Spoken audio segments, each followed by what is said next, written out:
Halo teman-teman, jumpa lagi bersama Mister Nyeleneh. Kali ini kita akan mengkaji dan merenungi salah satu momen paling dinanti jutaan orang, Idul Fitri. Tapi kita tidak hanya bicara soal tradisi biasa. Kita bahas dari kacamata sosiologi, antropologi, dan neuroscience, serta berani membuka sisi gelapnya yang sering luput dari perhatian. Mengapa momen suci ini sering berubah menjadi ajang pencitraan dan gengsi? Mari kita bahas tuntas. Bagian 1. Sejarah dan tujuan utama. Sejarah singkat. Secara asal-usul, Idul Fitri adalah hari kemenangan setelah sebulan penuh berpuasa, mengendalikan hawa nafsu, melatih kesabaran, dan membersihkan diri. Awalnya, perayaannya sederhana. Berkumpul, saling maaf, berbagi dengan yang kurang mampu, dan mempererat silaturahmi. Tujuan hakiki. Bukan untuk pamer, melainkan untuk menyempurnakan ibadah, memperbaiki hubungan antar manusia, membentuk kepribadian yang lebih baik, membagikan kebahagiaan secara merata. Analogi sederhana. Idul Fitri ibarat ujian akhir setelah proses belajar sebulan. Tujuannya adalah melihat apakah kita benar-benar berubah menjadi lebih baik. Bukan sekadar merayakan kelulusan dengan pesta yang menghabiskan segalanya sampai lupa tujuan awalnya. Bagian 2. Ditinjau dari ilmu sosial dan neuroscience.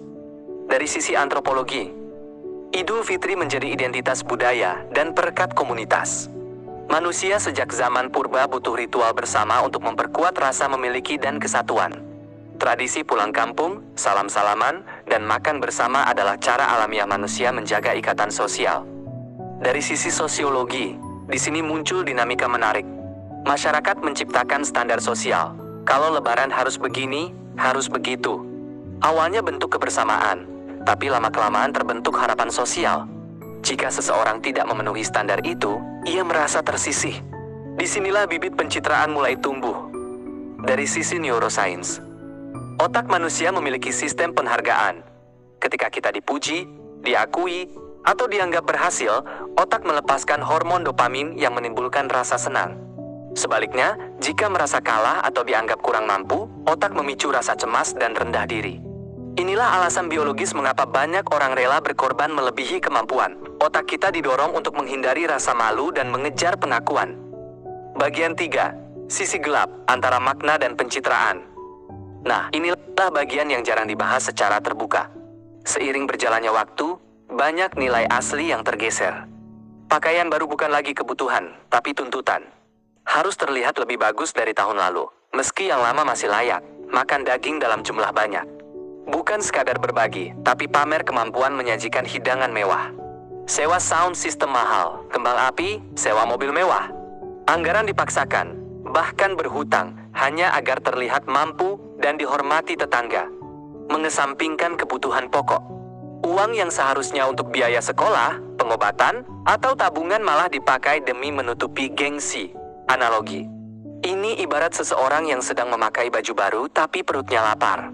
Dia terlihat bagus dari luar, tapi kondisi dalamnya justru memburuk. Idul Fitri yang seharusnya membebaskan, dan tekanan batin selama berbulan-bulan ke depan. Fakta sederhana, Idul Fitri bukan ajang lomba kekayaan atau penampilan. Ia adalah hari di mana orang yang paling mulia adalah yang paling baik akhlaknya, bukan yang paling hartanya kaya. Manfaat jika kembali ke makna aslinya. Kalau kita kembali ke esensinya, manfaatnya jauh lebih besar. Tercipta kebahagiaan yang tulus tanpa tekanan. Keuangan tetap sehat, tidak terbebani hutang. Hubungan sesama menjadi lebih hangat, bukan didasari rasa iri. Nilai silaturahmi terjaga tanpa syarat materi. Kesimpulan dan penutup. Kesimpulannya, Idul Fitri adalah warisan luhur yang memiliki makna mendalam secara agama, budaya, dan psikologis. Ia bukan adegan pencitraan semata. Ketika memaksakan diri melampaui batas kemampuan hanya demi gengsi, kita sebenarnya telah mengubah makna aslinya. Mari rayakan dengan apa yang ada sesuai kemampuan.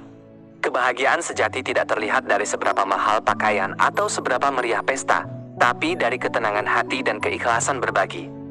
Bagaimana menurut pandangan teman-teman? Apakah kamu juga melihat fenomena ini di sekitarmu? Tulis pendapatmu di kolom komentar ya. Jangan lupa like jika video ini bermanfaat, komen pendapatmu, dan subscribe supaya tidak ketinggalan kajian menarik lainnya dari Mister Nyeleneh. Sampai jumpa di pembahasan berikutnya.